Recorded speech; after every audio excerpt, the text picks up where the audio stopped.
it is always above our head. Security told me they have a nice camera on board so powerful they can zoom in on a dime on a picnic table. Back in mind, we're NASA, we can actually do that, folks. They can see us, but they can't hear us yet. But I've heard some new rumors. Before I get too paranoid, let's get back to the program. One of the parts of NASA's greatest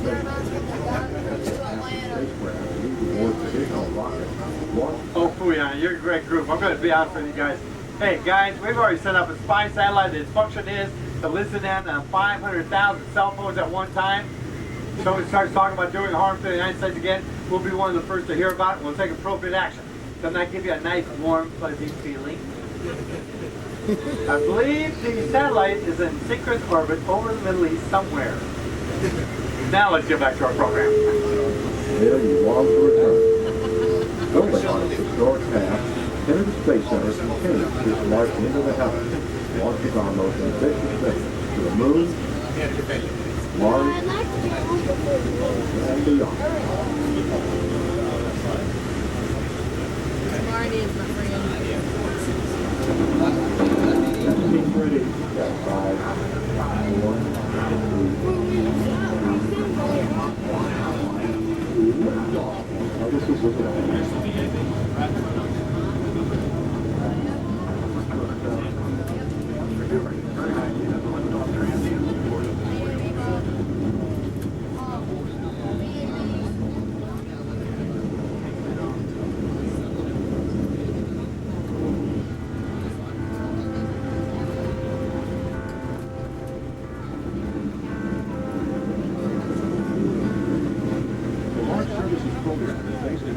Kennedy Space Center in Florida, but its reach is felt throughout the United States, research labs all over the world. What happened back there? Bird running into us? Bird, yeah, bird. Some birds are not very smart out here. And all wildlife is protected under federal law. We'll do the best I can not to hurt anything. Young birds. In 1998, the business of launching science and exploration missions moved to Florida Space Coast, running NASA's space shuttle. I gotta mention this since that happened. A lot of people have asked me how about the wildlife after a rocket takes off. I've only heard of one stupid bird running into the tower and breaking its own nest. That's it. I've been out here for almost 18 years. They know what's going on. Most of these animals are not stupid. Alligators go down the water, which protects them from the noise and the sound, vibration, and all that good stuff. Just prior to launch, you'll see big flocks of birds leaving the area because they know that the fuel tank's getting topped off. They got conditioned. Anyway, very little harm. And the gopher turtles, they burrow down about 15 feet during a launch time. A lot of small animals go down those burrows for protection. Pretty wild. Now let's get back to our program. Now we have the program. Because I want to tell you about the vehicle assembly building coming up in front of us.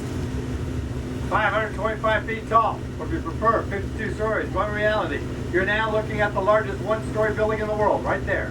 American flag is the largest hand-painted American flag in the world, 110 by 209 feet. Red and white stripes as wide as this lane of highway. Blue field that holds the stars is large as an official NBA basketball court. Stars themselves are 6 feet across, point to point. Blue NASA logo on the right, put up there to celebrate NASA's 40th anniversary. Largest in the world. The two gray panel doors on the side, 456 feet in height. Takes 45 minutes to lift that door from bottom to top, making them the tallest garage doors in the world. The point I'm trying to get to, a lot of big stuff out here. They all appear smaller than what they actually are. And if any of you have ever been to New York, seen the Empire State Building, cut the Empire State Building in sections. 3 3/4 Empire State Buildings can be fitted into the VAB. Like I said, everything looks smaller out here.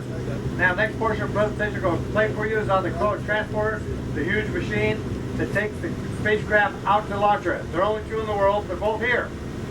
Unfortunately, they're both inside the vehicle assembly building, getting beefed up to handle the extra weight of the new moon rocket. Fortunately, the company gave me a new DVD that I can play for you, which I'm punching in right now because it's outstanding. One of the best ones I've ever seen on the subject.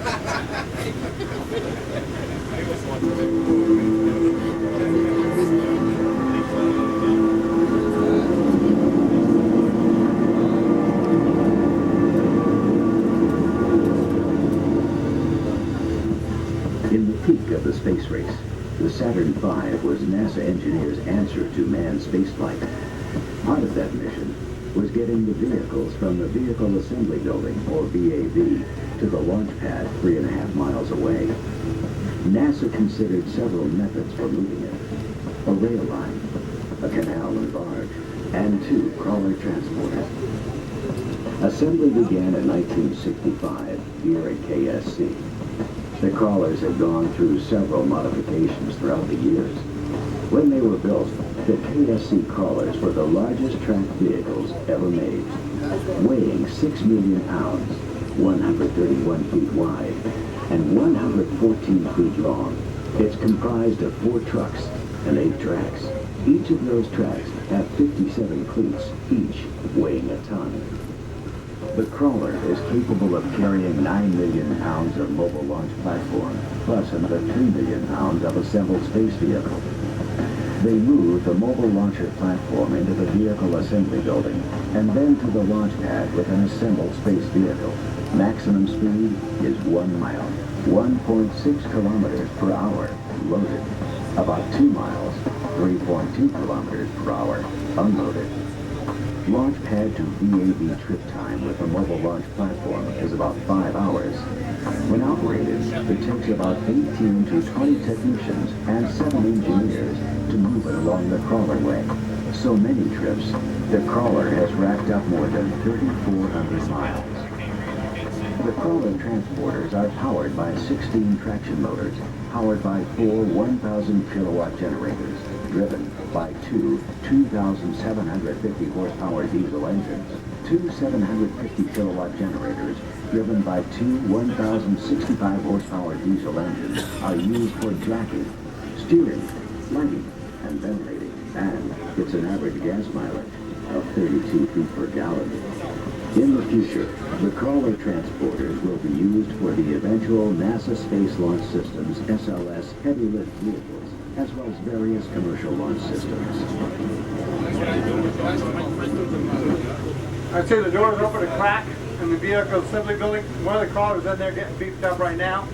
The other one's on the other side. Hopefully, I can give you another look. There it is. Now, you have to remember, these things were bought in the early 60s. We paid $1 a pound for them. Everybody remember how much they weighed?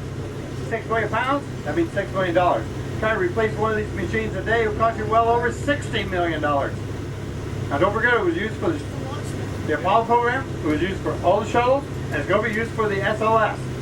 I think we're going to get our money's worth out of it, don't you? You better believe it. Now, over on your right, there's one of three mobile launch platforms. Notice how it sits off the ground. Now imagine the crawler slipping underneath it, using its hydraulics. Lift it up. Take it in the Vehicle Assembly Building. Simple the shuttle on top of it. Then out to the launch area we'll go. Simple idea, right? Only took a rocket scientist to figure all that out. Now I want you to realize we're in between programs right now, so there's a lot of construction going on. The first test flight for the new moon rocket is set for 2017. So we got about 4 years to get this all taken care of. We're replacing, doing a lot of road work, we're replacing sewage lines, water lines, electrical, all the copper wiring in the buildings are being pulled out. Don't forget that was put in there over 50 years ago. But copper is so expensive now, guess what? It's paying for all the fiber optics that we're putting back in. I thought that was pretty cool. And don't forget, our budget's really tight.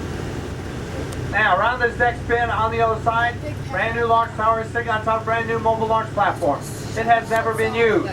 I was told do not speculate what it's for because NASA hasn't given us the official word yet. But when NASA unveiled the new moon rocket a few weeks ago, it was sitting on top of a brand new mobile launch platform with a brand new tower that looked exactly like this one. Take the pictures, guys. You're one of the first to see it. Just because the shuttle's retired does not mean everybody stopped working on here. There are many, many projects going on. I call this the year of the rover because we're setting up rovers all over the place. The one I want to tell you about, Atlas V, took off for Mars. On board was the largest rover ever built, as large as a Mini Cooper, Curiosity. As a matter of fact, it's already landed on Mars August 6th, and you can check its progress on what website? NASA.gov. There you go. And just put in some more sewage lines right through here. Look at that. Around the next bend, to the left of the VAB, smaller white building. Launch control, literally. That's the electronic brain, the whole shoot works out here. She also monitored the shuttles as they went through the process up to and including the liftoff. Until it cleared the tower, that is. That's about 7 seconds into flight. At that point, Mission Control took over in Houston, Texas. We regained responsibility after the orbiter returned and landed here. And then the whole cycle works all over again. Any kids on board? See the 2 white birds? Those are space chickens. To your right, Crawlerway, special road built for the crawler, 130 feet wide, as wide as an 8-lane highway. When we built it, we went down 7 feet, refilled it with 4 different types, rock, gravel, filler, to withstand an excessive weight of 18 million pounds. Top layer of gravel, that's called Tennessee river bottom rock, only goes down about 6 inches. But it has some unique properties to it, one of them being it does not emit any sparks. Remember, we got hazardous gas liquids on board, we don't want fires or explosions, so we use Tennessee river bottom rock, which comes from Alabama. Tennessee River goes down through Alabama, which is close to Florida. Cost effective for NASA to go to the closest point to get it. The budget was that tight. I'll get back to that in just a moment. Right now, direct your attention to the lower right-hand corner of the vehicle assembly building. There's an 8-foot, double-wide, gray, people door. Looks like a mouse hole, doesn't it? Thought that might help you out a little bit. There's the other crawler. Don't forget, the shuttle weighed 18 million pounds. The new moon rocket's going to weigh up to 25 million pounds. So we have to beef up everything. Yeah, it's going to be a monster.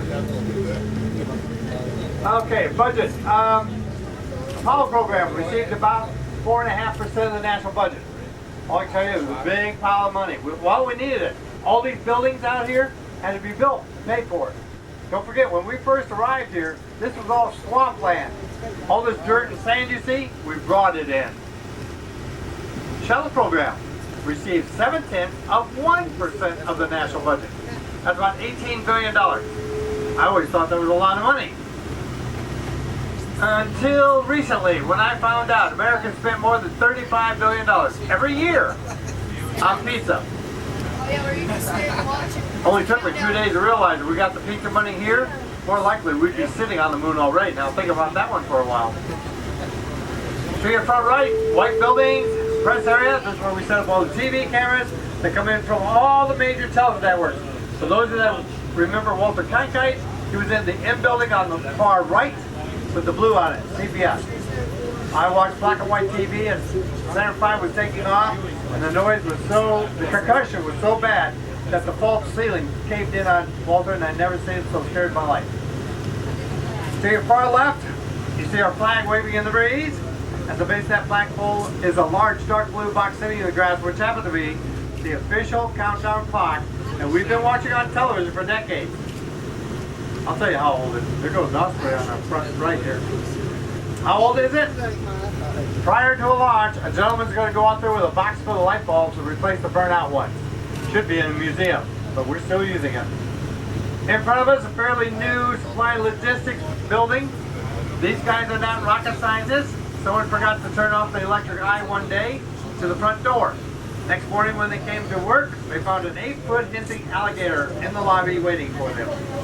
Told you they weren't rocket scientists. For those who are wondering which building is the most important one, we consider the smaller white one to our front right the most important building out here. That, of course, is our cafeteria. Down the end of the road to your right, orbiter processing facility number 3 has been leased out to the to Boeing. Boeing's working on a classified project for the Air Force, the X-37B, and I saw a picture of it. It looks like a miniature orbiter. Just went up for the second time. First time it went up there, it was up there for almost a year. I can only guess what it might have been doing up there. I'm guessing it was photographing the whole planet. That's my guess. Now in a few moments we're going to see a real Center 5 rocket, Apollo 18, like I said. So I want you to direct your attention to the doors on the vehicle assembly building again, because when the Center 5 came out, it only cleared the top by a mere 6 feet. I remind you, the stars on the flag are 6 feet point to point. Tight fit. The shuttle, we'll land on 3 of those panels. Big difference. And the panels, by the way, weigh 32 tons each. In other words, don't let one of them drop on your foot. It'll ruin your day. Meanwhile, I'm going to try to squeeze in one more program for you. Like 6 inches. Rich history. He said one strike all day was a lane on the highway.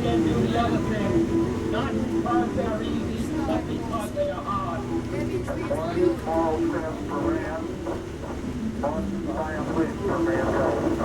Thomas. Most of you are not from Florida. So let's check out Gator Hole coming up to our front right, see if anybody's out. Looks kind of quiet. Oh! I see one. Gator there. There's two. There's nothing right there. Everybody getting them? I can't stop the bus. I throw the rules out here. There's three out there. Everybody getting them? Everybody happy now? Hundreds of millions of dollars worth of space equipment out here. What is it we all want to see before we go home? Alligators. And that's included in the price of the ticket. Thank you very much. Now let's get back to our space stuff. Kennedy is a great and new relationship with the commercial space industry and other partners, as well as a multi-user launch complex.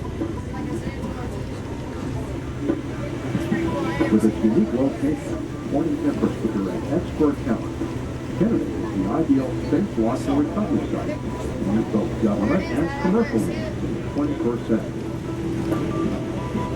Our location spans 140,000 acres. It will include a new research and technology park, Exploration Park, creating a unique collaborative community for science, innovation, and application. Under development by Space Florida and in collaboration with NASA, Exploration Park will offer expanded commercial use of the Space Life Sciences Laboratory and support the scientific users of the International Space Station.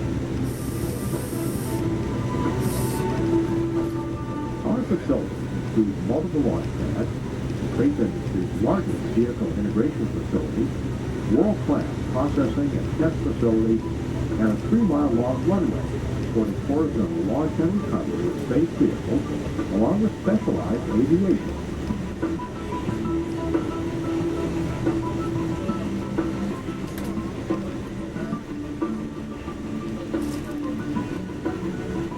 Our highly skilled workforce is the world's most accomplished at launching human and high-value payloads into space.